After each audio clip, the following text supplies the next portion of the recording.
ಪರಬೊಮ್ಮನಿ ಜಗವ ರಚಿಸಿದವನಾದೊಡದು, ಬರಿಯಾಟವೋ ಕನಸೋ ನಿದ್ದೆ ಕಲವರವೋ. ಮರುಳನವನಲ್ಲದೊಡೆ ನಿಯಮವೊಂದಿರಬೇಕು, ಗುರಿಗೊತ್ತದೇನಿಹುದೋ ಮಂಕುತಿಮ್ಮ.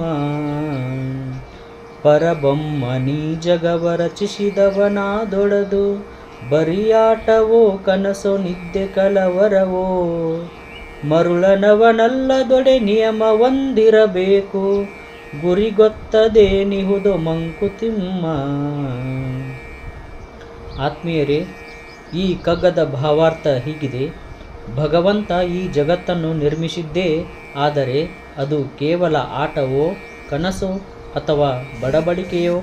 ಅವನ ಬುದ್ಧಿ ಸರಿ ಇರುವುದಾದರೆ ಯಾವುದಾದರೂ ನಿಯಮವಿರಬೇಕು.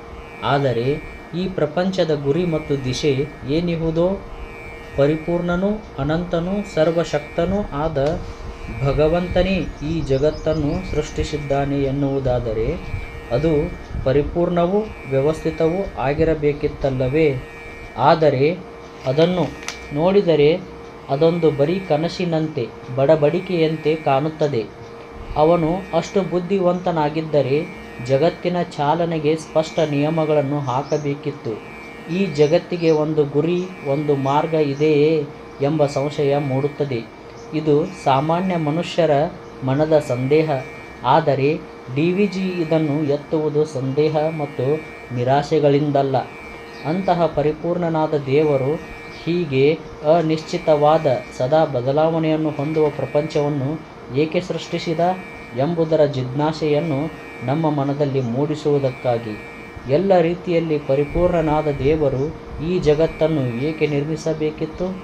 ಬ್ರಹ್ಮಸೂತ್ರದಲ್ಲಿ ಹೇಳುವಂತೆ, ಲೋಕವತ್ತು ಲೀಲಾ ಕೈವಲ್ಯಂ. ಈ ಲೋಕವೇ ಅವನ ಲೀಲೆ ಮತ್ತು ಲೀಲೆಗೋಸ್ಕರವೇ ಸೃಷ್ಟಿಯಾದದ್ದು. ತೊಟ್ಟಿಲಲ್ಲಿ ಮಲಗಿರುವ ಮಗು ಏಕೆ ಕೈಕಾಲು ಅಲುಗಾಡಿಸುತ್ತದೆ?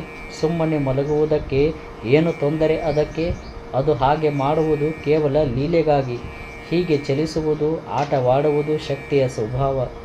ಶಕ್ತಿ ಎಂದಿಗೂ ನಿಶ್ಚಲವಾಗಿ ಇರಲಾರದು. ಭಗವಂತನ ಶಕ್ತಿ ಅಪರಿಮಿತವಾದ್ದರಿಂದ ಅದು ಅನೇಕ ರೂಪಗಳಲ್ಲಿ, ಅನೇಕ ಸ್ತರಗಳಲ್ಲಿ ಆಟವಾಡುತ್ತದೆ.